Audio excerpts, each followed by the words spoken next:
नमस्कार। यो एभिन्यूज खबरको संकेत हो र तपाईं अहिले एभिन्यूज@7 मा हुनुहुन्छ। म गौतम रेग्मी। म प्रभा थापा। प्रारम्भमा मूल खबर। नेपालमा कोरोना संक्रमितको संख्या 427 पुग्यो। कपिलवस्तु, बाँके, धनकुटा र नवलपरासीमा गरी थप 25 जनामा संक्रमण पुष्टि। 427। नरैनापुरका कोरोना संक्रमितलाई नेपालगञ्ज ल्याइयो। 26 जनाको क्षमता रहेको आइसोलेसनमा 59 जनालाई राखेर उपचार।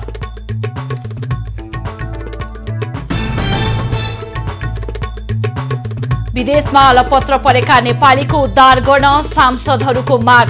ठूला होटलहरूलाई आइसोलेसन र क्वारेन्टाइन बनाउन सुझाव। क्षेत्रको सहकार्यमा उद्धार गरौँ। अतिक्रमित भूमि समेटेर नेपालको नयाँ नक्सा सार्वजनिक। कुल क्षेत्रफल 1,47,516 वर्ग किलोमिटर कायम। दिनेछ भन्ने विश्वास लिएका छौं। कोरोनाका कारण अर्थतन्त्र धराशायी बन्दै गएकोमा उद्योगीहरूद्वारा चिन्ता व्यक्त। तत्काल सहुलियत प्याकेज ल्याउनु पर्नेमा जोड। विश्वभर कोरोना संक्रमितको संख्या 50 लाख नाग्यो। 3,25,000 भन्दा बढीको मृत्यु।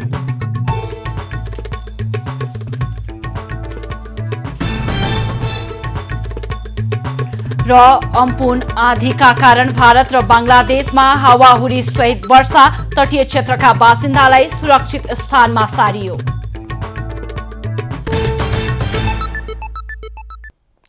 गौतम, आज थप 25 जनामा संक्रमण पुष्टि भएसँगै नेपालमा कुल संक्रमितको संख्या 427 पुगेको छ। हो प्रभा, जसरी संक्रमितको संख्या बढिरहेको छ, सरकारको तयारी फितलो थियो कोरोना संक्रमण नियन्त्रण र संक्रमितको उपचारका लागि भन्ने पनि देखिँदै गएको छ। किनभने नेपालमा पहिलो संक्रमित भेटिएको 4 महिनाभन्दा बढी भइसक्यो, तर एकै दिन 47 जना संक्रमित भेटिँदा 59 जना संक्रमित भेटिँदा आइसोलेसनको अभाव भएको छ र एकदमै थोरै संख्यामा बेड भएको ठाउँमा धेरैलाई राखेर उपचार गर्ने बाध्यता पनि देखिएको छ। अब एभिन्यूज@7 प्रारम्भ गरौँ कोरोना संक्रमण सम्बन्धी प्रसङ्गबाट। नेपालमा कोरोना संक्रमितको संख्या 427 पुगेको छ। स्वास्थ्य मन्त्रालयका अनुसार कपिलवस्तु, बाँकी, धनकुटा र नवलपरासी जिल्लामा गरेर 25 जना संक्रमित आज थपिएका हुन्। मन्त्रालयका अनुसार कपिलवस्तुमा 13 जना संक्रमित थपिएका छन्। संक्रमितहरू कपिलवस्तुको विजयनगरको क्वारेन्टिन र महाराजगञ्ज गाउँपालिकाका बासिन्दा छन्। बाँकेको नरैनापुरका 5 र खजुराका 1 पुरुषमा संक्रमण देखिएको छ। धनकुटामा 4 पुरुष र 1 महिला, त्यसैगरी नवलपरासीको सुस्तामा 1 पुरुषमा संक्रमण देखिएको छ। संक्रमित सबैको स्वास्थ्य अवस्था सामान्य रहेको मन्त्रालयले जनाएको छ। संक्रमितको संख्या 25 छ, जसमा 3 देखि 48 वर्षसम्मका व्यक्तिहरू हुनुहुन्छ। 7 जना महिलाहरू र 18 जना पुरुषहरू हुनुहुन्छ, 3 वर्षीय बालक सहित। यसरी हालसम्म कुल संक्रमितको संख्या 427 रहेको छ। यी 427 मध्ये पुरुषहरू 358 जना र महिलाहरू 69 जना रहनुभएको छ। आज थपिएका संक्रमितहरू 3 देखि 48 वर्ष उमेरका 7 महिला र 18 पुरुष छन्।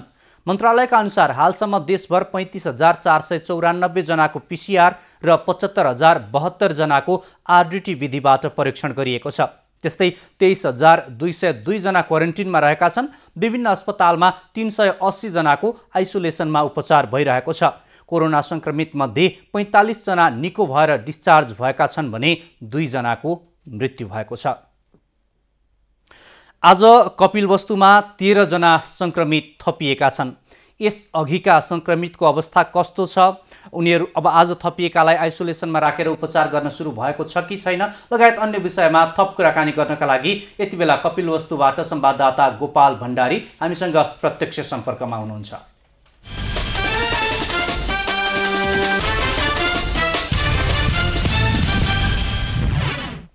गोपाल, आज पनि कपिलवस्तुमा 13 जना संक्रमित थपिएको खबर छ। अहिले उनीहरूलाई आइसोलेसनमा राखिएको छ कि छैन, कस्तो छ अवस्था, पुराना संक्रमितको उपचार कसरी भइरहेको छ, जानकारी गराउनुस् न।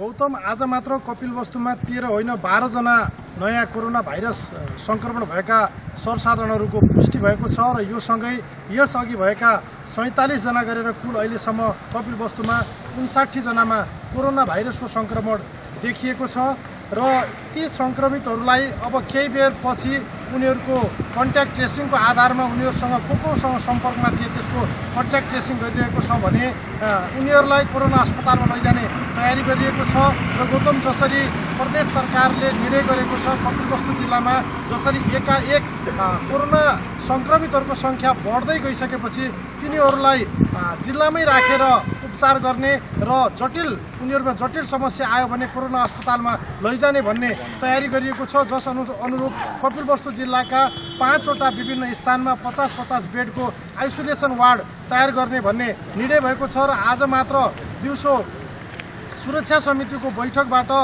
कपिलवस्तुको सदरमुकाम तौलिया स्थित महिला विकास कार्यालयमा 50 बेडको आइसोलेसन वार्ड तयार गर्ने र त्यसको लागि प्रदेश सरकारसँग 20 लाख रुपियाँ माग गर्ने भन्ने निर्णय भएको छ र अब कपिलवस्तु सदरमुकाम आसपासका कोरोना भाइरस संक्रमित ती सर्वसाधारणहरूलाई तौलिया स्थित आइसोलेसन वार्डमा राखेर उपचार गरिनेछ भने विभिन्न गाउँपालिका र नगरपालिका क्षेत्र आसपासमा देखिएका ती कोरोना संक्रमितहरूलाई जिल्लामै करिब 250 जनालाई जिल्लामै राखेर उपचार गर्न सकिने अवस्था देखिएको छ र तीमध्ये जटिल प्रकृतिका बिरामी भयो भने तिनीहरूलाई बुटोल लगायत कोरोना अस्पतालमा रिफर गर्ने भन्ने तयारी गरेको छ र यससँगै जसरी कपिलवस्तुमा आज मात्र सुरक्षा समितिको बैठक बसेपछि कपिलवस्तु जिल्लामा भोलिदेखि बैंक तथा वित्तीय संस्थाहरूलाई सुचारू गर्ने निर्णय भएको छ र जसरी गौतम आज कपिलवस्तुको सदरमुकाम तौलियामा जुन हामीले बिहान भिड देख्यौँ र बजारमा जुन सर्वसाधारणको ठुलो मात्रामा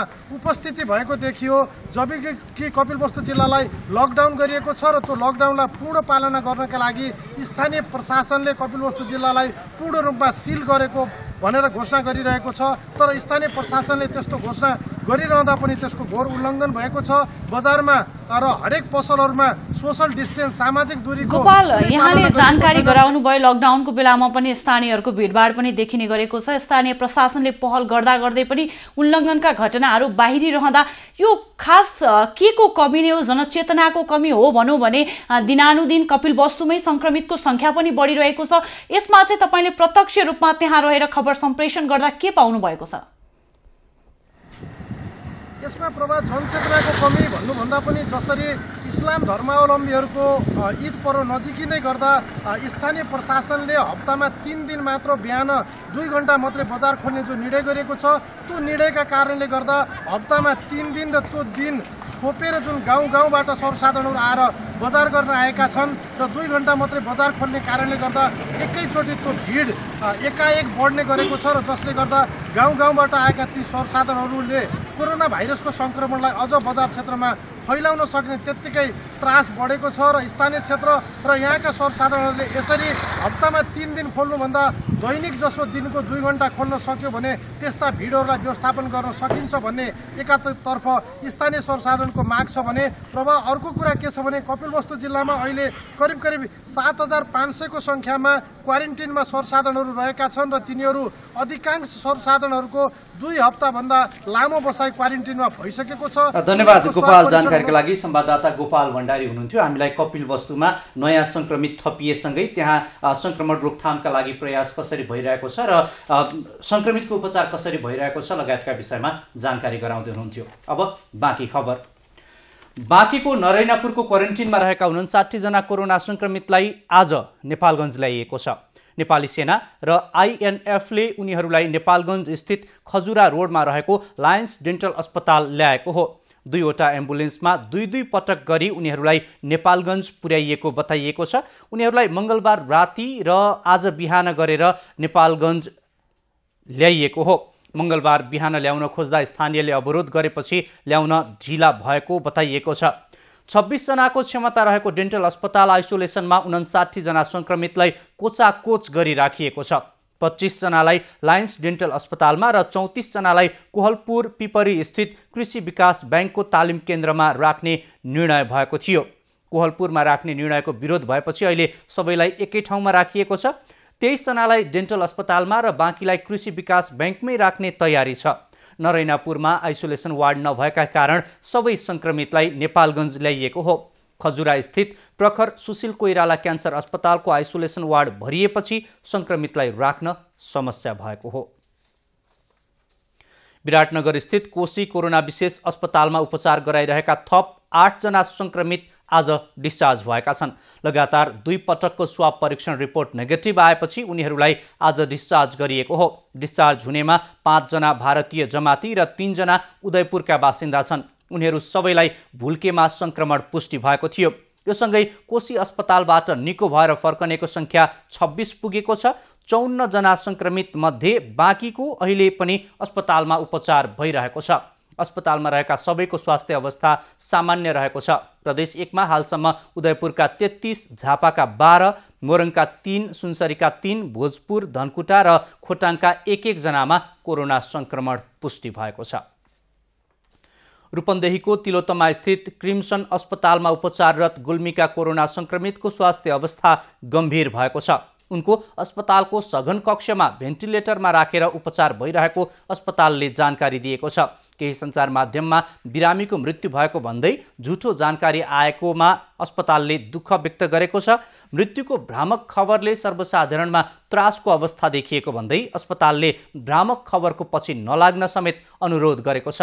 गुल्मीको मदाने गाउँपालिका पुर्कोट घर भएका संक्रमित गत जेठ 1 गते ज्वरो आउने र रुगाखोकी लाग्ने भएपछि अस्पताल भर्ना भएका थिए। उनमा संक्रमण पुष्टि भएपछि उनको उपचारमा संलग्न चिकित्सक, उनी पुगेका स्वास्थ्य संस्था र परिवारका सदस्यको पनि परीक्षणका लागि स्वाब सङ्कलन गरिएको छ। सरकारले स्वेच्छाले कोरोना परीक्षणको लागि हालसम्म शुल्क नतोकेको स्पष्ट पारेको छ। परीक्षणको शुल्क बढी भएको भन्दै सामाजिक सञ्जालमा आलोचना भएपछि मन्त्रालयले हालसम्म शुल्क नतोकिएको जनाएको हो। परीक्षणको दायरा बढाउनका लागि यस्तो व्यवस्था मिलाएको र यस सम्बन्धमा कति शुल्क लाग्ने, प्रयोगशाला कस्तो हुने, सुरक्षा प्रबन्ध कसरी अपनाउने लगायतका विषयमा छलफल र निर्णय हुन बाँकी नै रहेको मन्त्रालयले जनाएको छ। जसको इच्छा छ परीक्षण गराउने त्यस्ता व्यक्तिहरूलाई त्यस्ता सार्वजनिक पब्लिक हस्पिटलहरूमा गएर त्यो टेस्ट गराउने, पीसीआर विधिबाट गराउने टेस्ट चाहिँ खुल्ला गरिएको छ। तर त्यो विधिबाट गरिने परीक्षणको शुल्क मन्त्रालयले एकरूपता हुने गरी तय गर्ने नै छ। प्रयोगशाला कस्तो हुने, शुल्क कति लाग्ने र सुरक्षा प्रबन्ध र अन्य प्रबन्धहरू कसरी व्यवस्थापन गर्ने विषयमा हामीले छिट्टै निर्णय गर्नेछौँ र त्यो निर्णय पश्चात यो लागू हुनेछ। सरकारले स्वेच्छाले कोरोना भाइरसको परीक्षण गर्न चाहनेका लागि सार्वजनिक स्वास्थ्य संस्थाबाट पीसीआर परीक्षण गर्न पाउने नीतिगत निर्णय हिजो गरेको थियो। स्वास्थ्य मन्त्रालयका अनुसार अस्पतालहरूले परीक्षण शुल्क खरिद मूल्यको 20% भन्दा बढी लिन नपाउने व्यवस्था गरिएको छ। सार्वजनिक स्वास्थ्य केन्द्रबाट परीक्षण गराउने विषयमा शुल्क लगायतका विषय समावेश भएको निर्देशिका भने बनिसकेको छैन। यसमा राष्ट्रिय जनस्वास्थ्य प्रयोगशालाले समन्वय गरिदिने र त्यसकै आधारमा अन्य प्रयोगशालाले शुल्क तोक्ने तयारी छ। यसबाट पीसीआर विधि मार्फत हुने परीक्षणको दायरा बढ्ने सरकारको विश्वास छ। सरकारले नेपालको नयाँ राजनैतिक नक्सा औपचारिक रूपमा सार्वजनिक गरेको छ। अतिक्रमित 335 वर्ग किलोमिटर थप गरी 1,47,516 वर्ग किलोमिटर भूभाग सहितको नयाँ नक्सा आज सार्वजनिक गरिएको हो। भूमि व्यवस्था, सहकारी तथा गरिबी निवारण मन्त्री पद्मा अर्यालले आज पत्रकार सम्मेलन गर्दै कालापानी, लिपुलेक र लिम्पियाधुरा समेटिएको नक्सा सार्वजनिक गरेकी हुन्।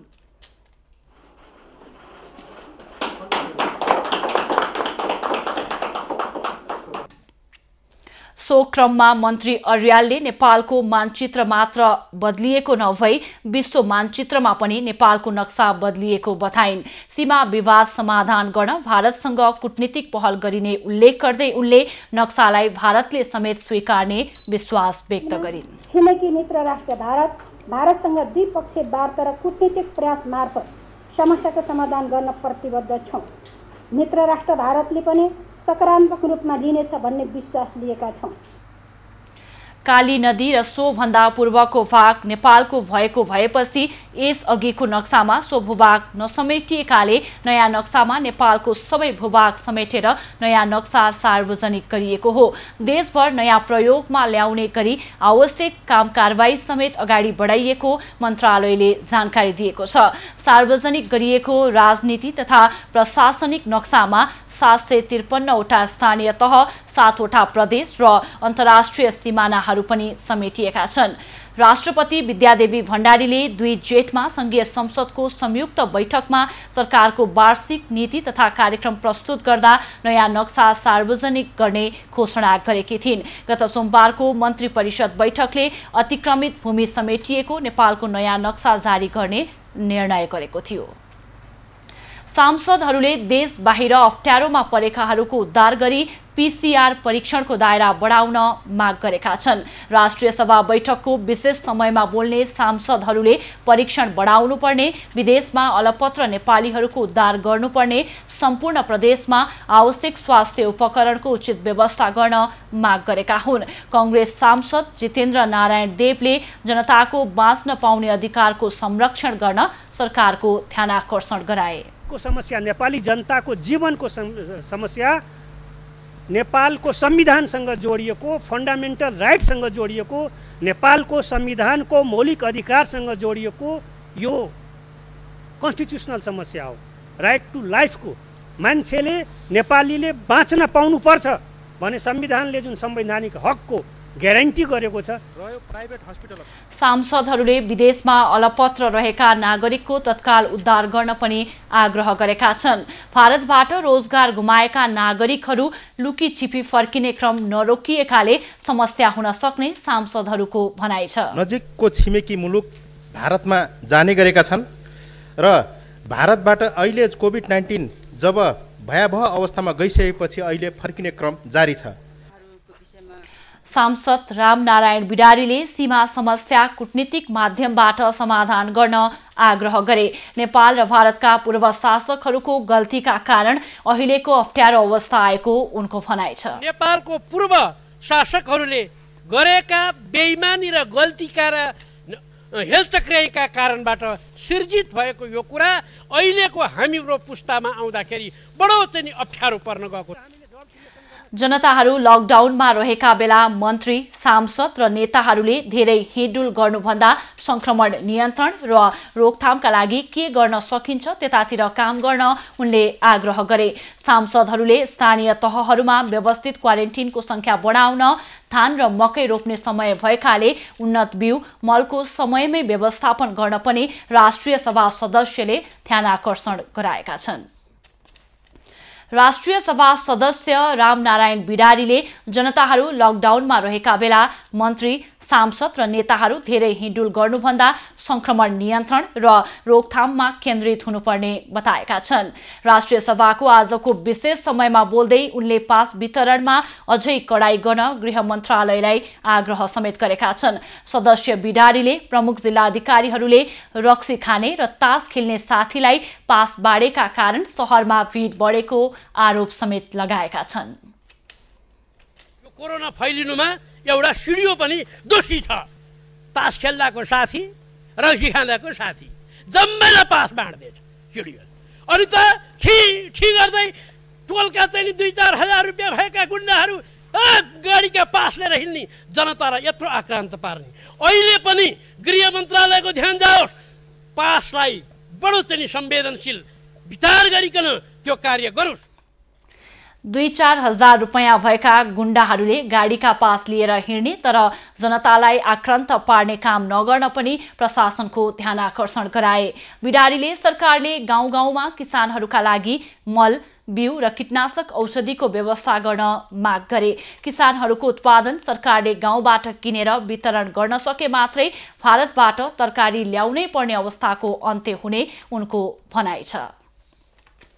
राष्ट्रिय सभा बैठकको शून्य समयमा बोल्ने सांसदहरूले विभिन्न विषयमा सरकारको ध्यानाकर्षण गराएका छन्। आजको बैठकमा उनीहरूले कोरोना संक्रमितसँगै दीर्घरोगी र अन्य बिरामीहरूको उपचार हुन नसकेको र उपचारमा पर्याप्त पूर्वाधार नभएको लगायतका विषयमा सरकारको ध्यानाकर्षण गराएका हुन्। कोरोना भाइरस बिमारीको र अन्य दीर्घरोगी गर्भवती महिलाहरूको चेक गर्ने एउटै ठाउँ भएको खबर आएको छ। यसकारण म यो कोरोना भाइरस सम्बन्धी हस्पिटल र जनरल हस्पिटल फरक गर्नको लागि नेपाल सरकारको ध्यान जाओस् भन्न चाहन्छु। अर्को कुरा, सुविधायुक्त ठाउँमा कोरोना भाइरस र गर्भवतीलाई जाँच्ने फरक होला, तर सबै प्रदेशमा नभएको कारण अन्य प्रदेशमा पनि अन्य प्रयोजनको लागि बनाइएका भवनलाई प्रयोग गरी स्वास्थ्य जाँचमा जनतालाई सुविधा होस्। नेपालमा निजी समेत हजारौं दर्जनौं विमानहरू पनि छन् र यसै गरी सुविधा सम्पन्न होटलहरू छन्। तिनीहरूलाई आइसोलेसन र क्वारेन्टाइनका रूपमा बनाऊ र पूर्व राष्ट्र सेवक कर्मचारीहरूलाई समेत प्रयोग गरौँ। सिमानामा अड्केकाहरूलाई पनि बस लगायत निजी क्षेत्रको सहकार्यमा उद्धार गरौँ। सरकारले आफ्नो लगानी गर्ने यतातिर हो, यत्तिकै बस्नुभन्दा हवाई सेवा, होटल र बसहरूले पनि काम पाउँदछन्। लकडाउनले यति गर्न रोक्दैन। समस्यामा परेका जनतालाई राज्यले अभिभावक भएको अनुभूति होस्, हामीले नेपाली भएको गर्व गर्न सकौँ। यो नै राष्ट्रियता हो। जनयुद्धका क्रममा शिक्षकहरू तत्कालीन सरकारद्वारा जागिरबाट खोसिए र उनीहरूले आन्दोलन गरिराखेको धेरै वर्ष भइसकेको छ। यति बेला त्यो शान्ति प्रक्रियासँग जोडिएको विषय भएका कारणले नेपाल सरकारले बजेट छुट्याई तिनीहरूको पुनर्बहाली र क्षतिपूर्तिको उचित व्यवस्था गरोस्। गौतम, फेरि कोरोनाले पारेको प्रभावको विषयमा कुरा गरौँ। दिनानुदिन नेपालमा कोरोना संक्रमितको संख्या बढिरहेको छ र यसले प्रभाव जुनै पनि क्षेत्रमा पारिरहेको छ। त्यसले गर्दा समस्या भनौँ या अर्थतन्त्र तहस-नहस हुने अवस्था देखिएको छ। हो प्रभाव। अब अहिले हेर्दाखेरि कोरोना नियन्त्रण गर्ने उपायहरूमध्ये अलि धेरै प्रभावकारी भनेको लकडाउन देखिएको छ र नेपालमा पनि लकडाउन बढिरहेको छ। यसले अर्थतन्त्रलाई धराशायी बनाएको भनेर उद्योगीहरूले चिन्ता व्यक्त गरेका छन् भने केही सहुलियतपूर्ण प्याकेज सरकारबाट आए हुन्थ्यो भन्ने अपेक्षा पनि छ उनीहरूको। अब यसै सम्बन्धी थप खबर। कोरोना भाइरस संक्रमणको आगामी स्वरूपका बारेमा अहिले नै भन्न सकिन्न। नेपालमा पनि पछिल्लो समय यो भाइरस तीव्र रूपमा फैलिरहेको छ, जसले मानवीय स्वास्थ्य मात्र नभई यहाँको अर्थतन्त्र पनि ध्वस्त बनाएको छ। सरकारको आगामी वर्षको नीति तथा कार्यक्रममाथि संसदमा उठेको प्रश्नको प्रधानमन्त्री केपी ओलीले मंगलबार जवाब दिएका छन्। उनले कोरोना विरुद्धको लडाईँलाई अझ सशक्त बनाइने, अर्थतन्त्रलाई गति दिने र रोजगारीको अवसर सृजना गर्ने जस्ता विषयलाई प्राथमिकतामा राखेर उल्लेख गरे। तर अर्थव्यवस्थालाई चलायमान बनाउन के गर्ने भन्ने ठोस योजना अझै सरकारसँग देखिएको छैन। मेरो भिजन भन्नुहुन्छ भने के गर्नुपर्छ त अब सरकारले प्रदेश 5ले भने प्रदेश 5ले अब चाहिँ तपाईको तरकारी यो कोरोनाकै न्यूमा हामीले प्रदेश 5मा तरकारीहरू प्रतिबन्ध लगाउनु पर्छ, फलफुल प्रतिबन्ध लगाउनु पर्छ, जसले गर्दा तपाईलाई याद होला हामी यही प्रदेश 5मा हामी तरकारी खेती कहिलेदेखि गर्यौं भने जब मरिचपानको पालामा इन्डियामा चाहिँ तपाईँ इन्डियाबाट जुन हामी बन्दाबन्दी सक्यौं त्यतिखेरदेखि प्रदेश 5मा तरकारीको लागि एकदम पाल्पाकै मदन पोखरा भन्ने ठाउँमा त्यसपश्चात तरकारी खेती चाहिँ उर्वर रूपमा आयो। त्यस्तै अन्य ठाउँहरूमा पनि हामी यहाँ प्रदेश 5का विभिन्न जिल्लामा तरकारी खेती र तराईमा साग लगाउने चलन त्यतिखेर त्यो समयबाट चाहिँ सुरु भएको मेरो चाहिँ अनुभव छ। त्यसकारणले गर्दा यो हाम्रो लागि ठूलो अवसर पनि हो। कोरोनाको संक्रमण अब देशभर देखिन थालेको छ। अझ भारतीय सीमासँग जोडिएका जिल्लाहरू बढी जोखिममा छन्। प्रदेश 5को कुरा गर्ने हो भने कोरोनाकै कारण एक युवकको मृत्यु समेत भइसकेको छ। बाँकीकै नरैनापुर संक्रमणको नयाँ केन्द्रबिन्दु बनेको छ। अर्कातिर लामो समयको लकडाउनका कारण आर्थिक गतिविधि सबै बन्द भएको छ। सधैँ पर्यटकले भरिएको बुद्ध जन्मस्थल सुनसान छ। क्रेताको खल्ती रित्तिसकेको छ। अत्यावश्यक बाहेकका कुनै उद्योग खुलेका छैनन्। खाद्य सामग्री समेत बजारसम्म पुर्याउन उद्योगी व्यवसायलाई गाह्रो भइरहेको छ। सरकारले कसरी उद्योगहरूलाई चाहिँ सञ्चालन गर्न सकिन्छ त्यो प्रति चाहिँ विज्ञहरू राखेर एउटा सल्लाहको साथ विज्ञहरूको बुद्धिजीवीहरूको सल्लाहका साथ यो उद्योगहरू सम्पूर्ण उद्योगहरू सञ्चालनमा ल्याउँदा चाहिँ उत्तम हुने थियो र यो क्षेत्रको लागि पनि राम्रो हुनेछ। प्रदेश 5का सीमावर्ती जिल्लाहरूमा घर फर्कनेको लर्को छ। क्वारेन्टिन अव्यवस्थित छ। संक्रमितको संख्या लगातार बढिरहेको छ, तर उनीहरूलाई राख्ने पर्याप्त ठाउँको समेत व्यवस्था गरिएको छैन, जसले प्रदेश 5को अवस्था झनै भयावह हुने जोखिम बढेको छ। यता प्रदेश 5 सरकारले भने परिस्थिति अनुसार काम अघि बढिरहेको बताउँछ। उताबाट आउनेहरूको एउटा खालको जुन साइकोलोजी हो त्यो साइकोलोजी पनि भर्सक देशभित्र पस्नै पाए हुन्थ्यो भन्ने, अनि एकातिर हामीले कमसेकम यो क्वारेन्टाइनमा राखेर टेस्ट गरेर मात्रै पसालौँ भन्ने त्यही नै हो। अहिले पनि हामीसँग झन्डै 12-13 हजारको हाराहारीमा क्वारेन्टाइनमा अहिले पनि बसिरहेको छ। अनि त्यसकारण हामीले यसलाई क्रमशः व्यवस्थित चाहिँ हुँदैछ। कोरोनाको संक्रमणलाई थप फैलिन नदिन सरकारले चैत 11 गते लकडाउनको घोषणा गरेको थियो। तर लकडाउनको बेला सर्वसाधारणलाई आइपर्ने समस्याका बारेमा सरकार अझै गम्भीर भएको देखिएको छैन। कोरोनाको समाधान लकडाउन गरेर मात्र हुने छैन। अर्थतन्त्रलाई सरकारले गति दिन सकेन भने कोरोना भन्दा पनि भोकमरीले मर्ने अवस्था नआउला भन्न सकिन्न। लामो लकडाउनका कारण देशभरको जनजीवन नराम्रोसँग प्रभावित भएको छ। त्यसको असर अत्यावश्यक औषधि आपूर्तिमा समेत परेको छ। प्रदेश 2 मा करिब 1500 औषधि पसल भए पनि लकडाउनले ती पसलहरूमा औषधि अभाव देखिएको छ। जनकपुरमा औषधिको अवस्था के रहेछ, यहाँ चाहिँ उपभोक्ताहरूलाई कति समस्या भइरहेका छन् भने अर्कोतर्फ चाहिँ औषधि व्यवसायीहरूको कतिको समस्या रहेको छ। यस सम्बन्धमा चाहिँ जनकपुर अञ्चल औषधि व्यवसायी सङ्घका महासचिव प्रमोद अग्रवालजी हुनुहुन्छ। प्रमोदजी, जनकपुरमा या यो 4 जिल्ला तपाईँहरू देखिरहनुहुन्छ, 4 जिल्लामा कतिको समस्या औषधिहरूको रहेछ? औषधिको अभाव चाहिँ छैन। हामीले त्यसलाई कुनै किसिममा उपभोक्तालाई औषधिलाई अप्ठ्यारो परोस् यस्तो स्थिति नै छैन। हामीले सुलभ तरिकाले उपलब्ध गराएको छौँ। महँगो मूल्यमा कतिले भनिरहेछन् कि हामी बाहिरबाट चाहिँ महँगो मूल्यमा चाहिँ सामानहरू ल्याउनु परेको छ, औषधिहरू ल्याउनु परिरहेको छ, गाडीहरू महँगो भइरहेको छ, तापनि चाहिँ सेम रेटमा कसरी तपाईँहरू दिइरहनु भएको छ? होइन, यसमा के छ भने भाडा भरोट चाहिँ अलिकति बढेको छ। तर भाडा भरोट बढेको भए तापनि कुनै पनि कम्पनीले, उत्पादकले पनि र कुनै पनि थोक विक्रेताले पुरानै मूल्यमा औषधि उपलब्ध गराएको छ। पहिलादेखि नै चाहिँ एकातिर चाहिँ औषधि व्यवसायीहरू तयारी गरेका थिए लकडाउनका कारणले भने, अर्कोतर्फ चाहिँ अहिले पनि वीरगन्जबाट र काठमाडौँबाट मालहरू आइरहेका छन्। पहिला चाहिँ दिनहुँ आउँथ्यो भने अहिले चाहिँ 1 दिन बिराएर 2 दिन बिराएर चाहिँ आउने गरेका छन्। हामीसँग चाहिँ एकजना चाहिँ औषधिका थोक विक्रेता सपना इन्टरप्राइजेसका सञ्चालक रवि गुन्का हुनुहुन्छ। रविजी, कति औषधिको अवस्था के रहेछ? लकडाउनको यो जो सुरुवात भएपछि केही दिन असामान्य जस्ता थिए। मान्छेहरू हडबडाहटमा र एउटा त्यो आत्तिएर पनि त्यो कन्ज्युमरमा, कस्टमरमा अलिकति बढी औषधि किनेर यो जो राखौँ कि भनेर एउटा लहर यो जो चलेको थियो। तर अहिले त्यो सामान्य रूपमै छ र स्टकमा पनि मलाई लाग्छ खासै प्रब्लम छैन जस्तो छ। उपभोक्ताहरूलाई सहज रूपले औषधि भेटाउन थालेपछि तिनीहरूलाई राहत भएको छ। तर जुन रूपमा औषधि व्यवसायीहरूले जनकपुरमा तादरुकता देखाएका छन्, प्रशासनसँग कोअर्डिनेसन गरेर काम अगाडि बढाएका छन्, सबैलाई सहज भएको छ। एभी न्युज खबरका लागि सुजित कुमार झा, जनकपुर धाम। भारतको राजधानी दिल्लीबाट हिँडेर बर्दियाको गुलरियासँग जोडिएको नेपाल भारत सीमा अन्तर्गत मूर्तिहा नाकामा आई अलपत्र परेका नेपालीहरूको बर्दिया प्रशासनले उद्धार गरेको छ। लकडाउनका कारण खान बस्न समस्या भएपछि अनेक कष्टका साथ उनीहरू सीमा नाका आइपुगेका हुन्।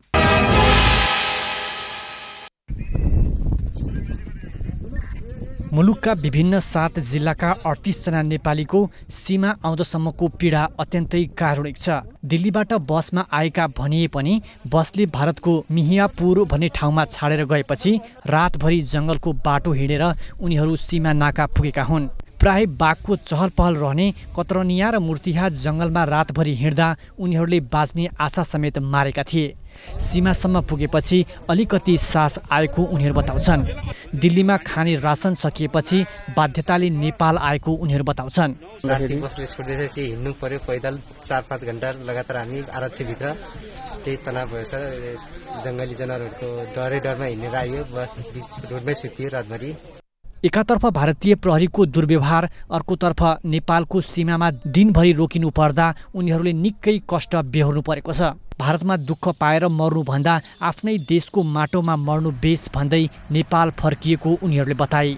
38 जना टिम आएको दिल्लीदेखि यहाँ आएर हामीले राति यता मैपुर भन्ने ठाउँमा बिचमा बाटोमा त्यहाँ बसालाले झारिदियो। त्यहाँबाट हामी 5 घण्टा 6 घण्टा बाटो हिँडेर यहाँ हाम्रो यो आएको के हो यो बोर्डरको नाम सर।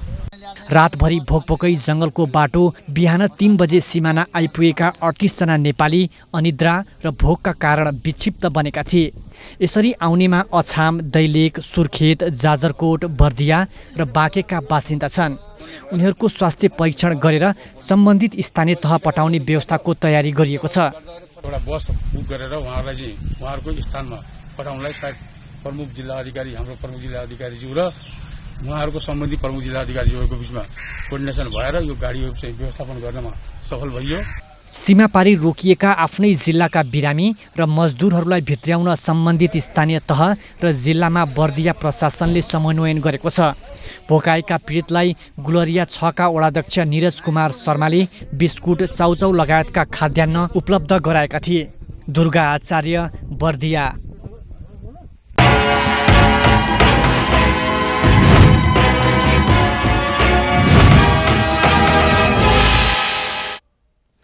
कञ्चनपुरको पश्चिमी सीमा नेपाल भारत 10 गजा क्षेत्रमा अलपत्र परेका 195 जनाको उद्धार गरिएको छ। अध्ययन तथा रोजगारीको सिलसिलामा भारतका विभिन्न शहरमा गई कोरोना भाइरस संक्रमणको त्रास बढेपछि सीमा क्षेत्रमा आइपुगेकाहरूको आज उद्धार गरिएको हो। भीमदत्त नगरपालिका र कुमार श्रेष्ठ निर्माण सेवाका सवारी साधनमा उनीहरूलाई दोधारा चाँदनी झुलुङ्गे पुलको बाटो हुँदै महेन्द्रनगर प्रवेश गराइएको भीमदत्त नगरपालिकाले जानकारी दिएको छ। उद्धार गरिएका सबैलाई बैजनाथ माध्यमिक विद्यालयको क्वारेन्टिनमा राखिएको छ। स्वास्थ्य परीक्षणपछि उनीहरूलाई सम्बन्धित स्थानीय तहसँग समन्वय गरी जन्मस्थान पठाइने कञ्चनपुरका प्रमुख जिल्ला अधिकारी नुरहरि खतिवडाले जानकारी दिए। भारतमा लकडाउन खुकुलो भएपछि अलपत्र नेपाली धमाधम सीमा क्षेत्रमा आइरहेका छन्। कतिपय भने चोर बाटोबाट समेत लुकीछिपी नेपाल भित्रने गरेका छन्। कोरोना भाइरसको संक्रमणका कारण मानिसहरूको दैनिकी नै फेरिएको छ। कोरोना त्रास बीच महामारी र सङ्कटको समयमा कसरी सामाजिक र आर्थिक क्षेत्र चलायमान बनाउन सकिन्छ भनेर सिन्धुलीमा अभ्यास गरिएको छ। दर्शकहरू, यो सिन्धुली जिल्लाको सदरमुकाम सिन्धुली माडी हो। यतिखेर विश्वसहित नेपाललाई कोरोना भाइरस कोभिड-19 को महामारीले अहिले सङ्कटमा पारिरहँदा नेपालका नागरिकहरू पनि अहिले यो लकडाउनको अवस्थामा रहेका छन्। सिन्धुली जिल्लाका बासिन्दाहरू पनि अहिले लकडाउनको समयमा सुरक्षित ढङ्गले आफूलाई घरमा राखिरहेको अवस्था छ। यो लकडाउनको समय करिब 2 महिना बित्न लाग्दा अहिले मानिसहरूको जीवनयापनमा अहिले समस्या आउन थालेको छ। आय आर्जन उत्पादन गर्ने कुरा, पेसा व्यवसाय गर्ने कुरा जोडिनु पर्यो एकअर्कोमा। त्यसलाई एउटा सिस्टमले लिएर जानु राज्य लाग्नुपर्छ। यही बेला हो, यही समय हो। यो समय र बेलामा एउटा सिस्टममा लान सक्यो भने भोलिलाई निकै राम्रो यसले प्रभाव पार्न सक्छ। हामीले एउटा के बुझ्नुपर्छ भने हामीले साहस राख्नुपर्छ, हैन? र साहस नै हाम्रो दबाई हो। जस्तो अहिले विश्व स्वास्थ्य सङ्गठन अथवा WHO को भनाइअनुसार हाम्रो दबाई नै लकडाउन हो। तर यो लकडाउनको समयमा कोरोना भाइरसको सङ्क्रमणबाट बच्नको निम्ति र अरू नागरिकलाई पनि बचाउनको निम्ति र यो समयमा सामाजिक र आर्थिक अवस्थालाई केही सुधार गरेर जीवनयापनको शैलीलाई बदल्नको निम्ति सिन्धुली जिल्लाका बासिन्दाहरूले भने नयाँ ढङ्गले यो लकडाउनको समयमा कोरोना भाइरसको महामारीबाट समेत बचेर नयाँ शैली र नयाँ जीवन पद्धतिको सुरुवात गर्ने बताएका छन्। स्वास्थ्य सम्बन्धी काउन्सिलिङ र मान्छे जुन अब थुनिएको अवस्थामा धेरै समयसम्म बस्नु पर्दाखेरिको उसको उसलाई पर्ने मानसिक असरको बारेमा पनि हामीले चाहिँ अहिले कुरा उठाइरहेका छौँ हस्पिटलहरूमा। र जो मौनसामी जस्तो सञ्चारकर्मीहरूसँग पनि हामीले त्यही हिसाबले रिक्वेस्ट चाहिँ गरिरहेका छौँ कि उहाँहरूलाई अझै मनोबल त्यससँग चाहिँ लड्नलाई चाहिँ मनोबल प्रदान हुने खालको कार्यक्रमहरू पनि आओस् भनेर हामीले त्यतिर पनि समन्वय गर्दैछौँ। अहिले सिन्धुली जिल्लाका स्थानीय बासिन्दाहरूले यो लकडाउनको समयमा कोरोना भाइरसको सङ्क्रमणबाट बचेर आफ्ना जीवन पद्धति र जीवनशैलीहरूलाई परिवर्तन गरेर कोरोना भाइरसबाट आगामी दिनमा मानव जातिलाई मुक्त राख्नको निम्ति नयाँ प्रयास र नयाँ कदमको थालनी गर्ने बताएका छन्। र यसरी मानव जातिलाई बचाइराख्नुको निम्ति आफ्ना जीवनशैली, जीवन पद्धति र मानिसहरूको आनी बानी स्वभाव चरित्रहरू परिवर्तन गर्न सक्यो भने यो कोरोना भाइरसको सङ्क्रमणबाट पनि मानिस जोगिन सक्ने र आर्थिक सामाजिक रूपमा पनि गतिविधिहरू चलायमान हुने देखिन्छ। एभी न्युज खबरका लागि शङ्कर कार्की, सिन्धुली। जिल्ला प्रशासन कार्यालय कपिलवस्तुले जिल्लामा पूर्ण रूपमा लकडाउनलाई पालना गराउन गरेको सिलबन्दीलाई नागरिक स्तरबाट उल्लङ्घन गरिएको छ। स्थानीय प्रशासन ऐन र संक्रामक रोग ऐन लगाएर जिल्लालाई पूर्ण रूपमा सिल गरिएको घोषणा गरिए पनि कपिलवस्तु सदरमुकाम तौली हावामा नै त्यसको पालना नभएको हो। बजार क्षेत्रमा सामाजिक दूरी कायम नगरी सर्वसाधारणको यस्तो घुइँचो बढेपछि दैनिक 2 घण्टा बजार खोल्ने व्यवस्था मिलाएर फेरि व्यवस्थापन गर्न स्थानीयले माग गरेका छन्। लकडाउनमा भनेर यो बन्दी गराएको छ। यो अहिले हप्तामा 2-3 दिन यो अलिक ठिक भएन, त्यो आउँदो फाइल 3 दिनै 2 घण्टा खोलेका थिए, त्यो राम्रो थियो। कोरोना भाइरसको सङ्क्रमण हुने सम्भावना पनि अलिकति न्यून हुने देखिएकोले यो दैनिक जसो 2 घण्टा पसल खोल्ने व्यवस्थाको लागि यदि भए राम्रो। तरकारी, फलफूल, औषधि लगायत अति आवश्यक खाद्यान्नका वस्तुहरूको पसलहरू मात्रै सञ्चालन गर्ने अनुमति भए पनि बजार क्षेत्रका प्राय सबै पसलहरू खुलेका छन्। स्थानीय प्रशासनले हप्ताको 3 दिन सोमबार, बुधबार र शनिबार अति आवश्यक खाद्यान्न, औषधि, फलफूल लगायतका पसलहरू बिहान 7 बजेदेखि 9 बजेसम्म सामाजिक दूरी कायम गरी सञ्चालन गर्ने व्यवस्था गरे पनि त्यसको पालना भएको छैन।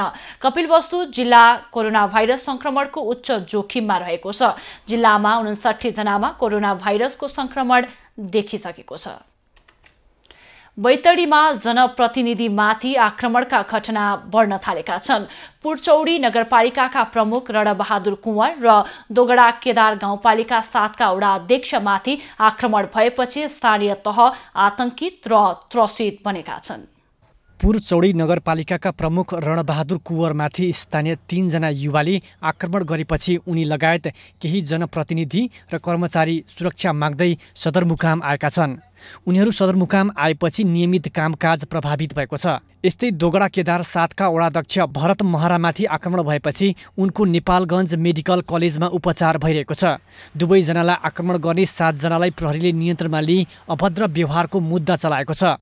मादक पदार्थ सेवन गरेर उहाँलाई हातपात गरेको र कार्यालयमा समेत क्षति पुर्याएको भन्ने सूचना प्राप्त हुनसाथ अब त्यहाँ प्रहरी खटिएर निजहरूलाई नियन्त्रण लिएर अहिले फेरि म्याद थपेर निजहरूलाई समेत मेयर साहबकै जाहेरीको आधारमा अभद्र व्यवहारमा म्याद थपेर थप अनुसन्धान प्रक्रिया अगाडि बढिरहेको छ। कार्यकक्षमै जनप्रतिनिधिमाथि आक्रमण हुनु निन्दनीय कार्य भएको भन्दै नगरपालिका महासङ्घले विज्ञप्ति जारी गरेको छ। कार्यकक्षमै गएर आक्रमण र तोडफोड हुनु व्यक्तिमाथि नभई स्थानीय सरकारमाथिको आक्रमण भएको जनप्रतिनिधिहरूको भनाइ छ। अहिले जसले मलाई पिटिएको बेला, मलाई त्यहाँ कार्यकक्षमा आउने बेला उनीहरूको मन शान्त भए तापनि भोलि त्यो घटना आफैतिर पनि आउला उनीहरूले भन्नु सोच्नुपर्छ र त्यसलाई समाधान गर्ने बाटो बल उनीहरूको हातमा छ, मेरो हातमा छैन। म नगर प्रमुख भए तापनि अहिले म पीडित छु। मैले चाहिँ यतापट्टि कहीँबाट पनि मैले न्याय नपाइसकेपछि मैले न्यायको खोजीमा छु। म केही समय अघि क्वारेन्टिन र राहत वितरणका क्रममा पनि जनप्रतिनिधिमाथि आक्रमणको प्रयास भएको थियो। पछिल्लो हप्ता नगर प्रमुख कुँवरमाथि आक्रमणको घटनामा 3 जनालाई प्रहरीले 10 दिन म्याद थप गरी अनुसन्धान थालेको छ भने वडाध्यक्ष महरामाथि आक्रमण गर्ने 4 जना विरुद्ध सोही मुद्दा चलाइएको छ। दुवै घटना मदिरा सेवन गरेर भएको र थप अनुसन्धान भइरहेको प्रहरीको भनाइ छ। पुरचौडीको पनि अघिल्लो दिन र पछिल्लो दिन मदिराकै कारणले उक्साहटमा आएर अब गर्न खोजेको देखिन्छ। अब थप त्यसका ब्याकग्राउन्डमा पछि के छन्, कोबाट परिचालित छन्, ती कुराहरू भनेका त अनुसन्धानले भन्ने विषय हुन्। यता चन्द नेकपाले भने जनप्रतिनिधिमाथिको आक्रमणलाई जनताको आक्रोश बताउँदै उनीहरूले नसुध्रे आफू पनि कारबाही गर्ने विज्ञप्ति जारी गरेको छ। जनप्रतिनिधिहरूका काम गर्ने शैलीलाई लिएर जनस्तरमा पनि चर्को आलोचना हुँदै आएको पृष्ठभूमिमा यी 2 घटना भए पनि दुवै घटना मदिरा सेवन गरी आपसी टकरावका कारण भएको प्रहरीको प्रारम्भिक अनुमान छ। लोकेश साउद, बैतडी। सरकारले जारी गरेको नक्सालाई समर्थन गरेको भन्दै भारतीय मिडिया बलिउड अभिनेत्री मनिषा कोइरालामाथि खनिएका छन्। कोइरालाले नेपालले नयाँ नक्सा पारित गरेको विषय उल्लेख गरिएको परराष्ट्र मन्त्री प्रदीप गेवालीको ट्विट कोट गर्दै समर्थनमा ट्विट लेखेकी थिइन्। परराष्ट्र मन्त्री गेवालीले 3 क्षेत्र समेटिएको नक्सा प्रकाशित गर्ने निर्णय उप लेखेको ट्विट कोट गर्दै उनले हाम्रो सानो राष्ट्रको गरिमा बनाइरहनु भएकोमा धन्यवाद भनेकी छन्। उनले नेपाल, भारत र चीन बीच शान्तिपूर्ण र सौहार्दपूर्ण वातावरणमा छलफल होस् भन्ने आशा व्यक्त गरेको पनि ट्विटमा उल्लेख गरेकी छन्। सोही विषयलाई लिएर कोइराला विरुद्ध भारतीय मिडिया खनिएका हुन्। नेपालमा जन्मेकै कारण कोइरालाले नेपालको पक्ष लिएको आरोप भारतीय मिडियाको छ। केही मिडियाले कोइरालाले चीनको पक्ष लिएको आरोप समेत लगाएका छन्। 2 दिनदेखि भारतीय मिडियाले कालापानी, लिपुलेक र लिम्पियाधुरा भारतको भूमि भन्दै खबर सम्प्रेषण गर्दै आएका छन्। नेपालमा जन्मेपछि कोइराला लामो समयदेखि भारतीय फिल्म उद्योगमा कार्यरत छिन्। उनले थुप्रै हिन्दी चलचित्रमा अभिनय समेत गरेकी छन्। नेपाल विशेष सेवा विधेयक 2076 राष्ट्रिय सभाबाट पारित भएको छ। राष्ट्रिय सभाको आजको बैठकले विधायन व्यवस्थापन समितिको प्रतिवेदन सहित विधेयक पारित गरेको हो। कानून, न्याय तथा संसदीय मामिला मन्त्री शिवमाया तुम्बाहाङफेले नेपाल विशेष सेवाको गठन र सञ्चालन सम्बन्धी कानूनलाई संशोधन र एकीकरण गर्न बनेको विधेयकलाई समितिको छलफलमा उठेका विषयहरू समावेश गरिएको जानकारी दिइन्। मुलुकको रक्षा, सार्वभौम सत्ता, भौगोलिक अखण्डता र नेपाली नागरिकको सुरक्षासँग जोडिएको कुराहरू समितिमा छलफल भएकाले त्यसलाई अगाडि बढाउँदै जानुपर्ने उनको भनाइ छ। यसअघि विधेयकमाथिको छलफलमा सहभागी हुँदै सांसद प्रमिला कुमारीले समितिमा भएको छलफल विपरीतको विधेयक राष्ट्रिय सभामा पेश भएको भन्दै आपत्ति जनाएकी थिइन्। सांसद कोमल ओलीले ऐनमा राष्ट्रिय हित, राष्ट्रिय सुरक्षाका कुराहरू समेटिएको बताएकी छन्। ऐनमा टेलिफोन ट्र्यापिङ गरिन्छ भन्ने कुरा समेटिएको भन्ने अफवाह फैलाइएको उनको भनाइ छ। पारित विधेयक अब प्रतिनिधि सभामा जानेछ। प्रधानमन्त्री केपी ओलीले काठमाडौँको छाउनी स्थित नेपाली सेनाको कार्यक्षेत्रमा रहेको कोभिड-19 विपद व्यवस्थापन केन्द्र CCMC को आज निरीक्षण गरेका छन्। छाउनी पुगेर उनले कोरोना भाइरस रोकथाम र नियन्त्रणका लागि केन्द्रले हालसम्म गरेका काम र भविष्यको योजनाको बारेमा जानकारी लिएका हुन्। प्रधानमन्त्री ओलीलाई मन्त्री परिषदको कार्यालयका सचिव महेन्द्र प्रसाद गुरागाईले केन्द्रले गरेका काम र भविष्यको योजनाका बारेमा जानकारी दिएका थिए। सो क्रममा प्रधानमन्त्री सहित उपप्रधान तथा रक्षा मन्त्री सहित 4वटै सुरक्षा निकायका प्रमुखहरूको उपस्थिति रहेको थियो। सरकारले चैत 16 CCMC को स्थापना गरेको हो। यसले उपप्रधान तथा रक्षा मन्त्री पोखरेलको नेतृत्वमा रहेको कोरोना रोकथाम तथा नियन्त्रण उच्च स्तरीय समन्वय समिति अन्तर्गत रहेर काम गर्दै आइरहेको छ। अब पालो नयाँ पुस्ताको।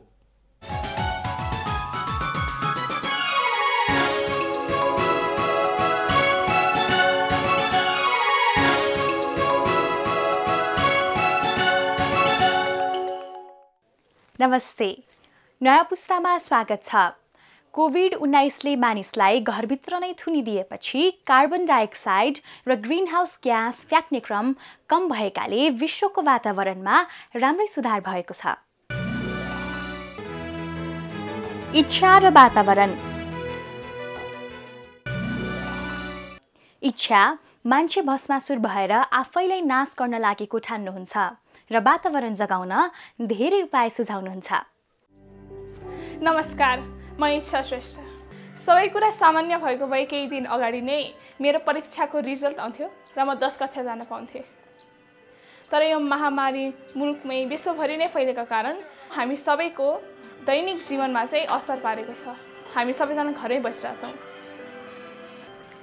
सधैँ स्कुल जाने, साथीभाइसँग रमाउने, खेल्ने गर्दा रमाइलो हुन्थ्यो। अहिले घर बस्दा चाहिँ अलि दिक्क लाग्छ। तर यो समयको चाहिँ हामीले सदुपयोग गर्नुपर्छ जस्तो लाग्छ मलाई चाहिँ। अरू बेला काम हुन्थ्यो, स्कुल अनि होमवर्क अनि अरू कामको टेन्सन हुन्थ्यो। तर अहिले चाहिँ हामी स्वतन्त्र छौँ। अनि यो समयको चाहिँ फाइदा लिई मैले चाहिँ इन्टरनेटद्वारा धेरै कुराहरू सिकिरहेको छु। इन्टरनेट हेरिरहेको बेलामा मैले एउटा पौराणिक कथाको पात्र फेला पारेँ, भस्मासुर। कठोर तपस्यापछि भस्मासुरले महादेवलाई प्रसन्न गर्न सफल भए। महादेव प्रसन्न भई भस्मासुरलाई वरदान माग्न भने। भस्मासुर त अमर हुन चाहन्थ्यो, त्यसैले उसले त अमर बन्ने वरदान मागे। त्यसैले भस्मासुरले आफ्नो दाहिने हातले जसको शिरमा राख्छ ऊ भस्म हुने वरदान मागे। जिसके सिर पर हाथ रखूं वो भस्म हो जाए। तथास्तु। वरदान का विश्वास कैसे हो? त्यो वरदान पाएको छ कि छैन कसरी थाहा पाउने भनेर प्रश्न गर्दाखेरि महादेवले परीक्षा गर भन्नुभयो। यताउता हेर्दाखेरि भस्मासुरले कसैलाई नदेखेपछि महादेव माथि नै प्रयास गरे। महादेव त्यहाँबाट भाग्दै विष्णुजीको मद्दत माग्न थाल्नुभयो। विष्णुजीले केही समयमै उपाय रचे। एक सुन्दरीको रूप लिए भस्मासुरलाई नचाए। नाच्ने क्रममा अनायास भस्मासुरले आफ्नो दाहिने हात आफ्नै शिरमा राखे र उनको अन्त्य भयो। मलाई झट्ट सम्झना आयो। यो कथाको पात्र र अहिले हाम्रो परिस्थिति उस्तै उस्तै लाग्दैछ। यो कथाको पात्र भस्मासुर जस्तै हामी पनि शक्तिशाली छौँ। प्रकृतिका सर्वश्रेष्ठ प्राणी कहलिएका हामी मानिस अरू सब जीवजन्तुलाई चाहिँ तहलाएर राख्न सकेका छौँ। शक्तिको उन्माद र सुखप्रतिको चाहिँ भस्मासुरको आसक्ति र असावधानीले गर्दा चाहिँ उनको मृत्यु आफ्नै हातबाट हुन पुग्यो। हामी पनि यो कथाको पात्र जस्तै शक्तिशाली छौँ। विश्वको सर्वश्रेष्ठ प्राणी मानिने मानिस हामी सबै जीवजन्तुलाई आफू तल राख्न सफल छौँ। हामी चाहिँ अहिले विकास र सुखप्रति बढी ध्यान दिइरहेका छौँ। तर हामीले चाहिँ के बुझ्न सकेका छैनौँ भने विकास सँगसँगै विनाश पनि आउँछ। यही तीव्र गतिको विकासले निम्त्याएको यो प्रदूषणले गर्दा नै हामीलाई चाहिँ चिलाउँछ भन्ने चाहिँ मलाई लाग्छ र यसैले गर्दा नै हाम्रो चाहिँ कन्याउने बानी चाहिँ प्रायः जसो हाम्रो बसेको छ। अरू बेला चाहिँ सामान्य लाग्थ्यो तर अब यस्तो महामारीको बेला चाहिँ यो धेरै घातक हुँदो रहेछ। विकास जरुरी छ तर यसलाई चाहिँ हामीले सावधानीपूर्वक चाहिँ हामीले यसलाई अगाडि बढाउनुपर्छ। अहिले हाम्रो विकासको गतिविधिहरूले चाहिँ हाम्रो प्रकृतिप्रति नराम्रो असर पुर्याएको छ। हामीले के बुझ्नुपर्छ भने हामी मानिस पनि प्रकृतिकै एक भाग हौँ र यदि प्रकृतिको विनाश भयो भने हाम्रो पनि विनाश हुन्छ। सावधानी त अहिलेको बेला पनि हामीले अपनाउनुपर्छ। यो रोग छिट्टै थाहा नपाई सर्ने र फैलिने भएका कारण हाम्रा साना साना बानीहरू र अरू बेला सामान्य लाग्ने बानी जस्तै आँखा छुने, नाक छुने, मुख छुने यस्ता बानीहरूलाई हामीले सुधार्नुपर्छ। राम्रोसँग साबुन पानीले 20 देखि 30 सेकेन्डसम्म हात धुने, बेला बेलामा ढोका झ्यालहरू पुस्ने म त कोसिस गर्दैछु। यहाँहरूलाई नि म यही अनुरोध गर्दछु। सजग बनाऊ, प्रकृतिको संरक्षण गरौँ र आफ्नो मृत्युको कारक आफ्नै हात नबनाऊ। नमस्कार। यो कोरोना भाइरसको खतरा नतरुन्जेल घरमा नै बस्नुहोस्, सुरक्षित अनि स्वस्थ रहनुहोस्, आफूलाई रचनात्मक बनाउनुहोस्। आजलाई यति नै। By by.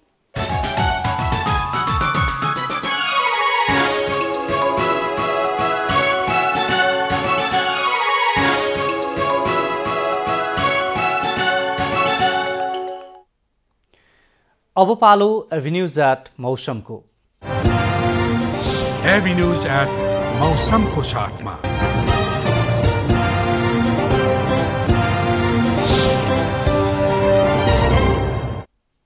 पछिल्लो 24 घण्टामा देशभरको मौसममा सामान्यदेखि आंशिक रूपमा बदली रह्यो। आज राति देशभरको मौसममा आंशिक बदली भई पश्चिमी क्षेत्रका केही स्थानमा मेघगर्जन, चट्याङ, हावाहुरी र असिनासहित वर्षाको सम्भावना रहेको जल तथा मौसम पूर्वानुमान महाशाखाले जनाएको छ। केही हिमाली भेगमा हल्का हिमपातको समेत सम्भावना छ। काठमाडौँ उपत्यकाको आजको अधिकतम तापक्रम 30 डिग्री सेल्सियस र न्यूनतम तापक्रम 16 डिग्री सेल्सियस मापन गरियो। आज देशभरको मौसम कस्तो रह्यो त? हेरौँ देशका विभिन्न स्थानको मौसमी अवस्था।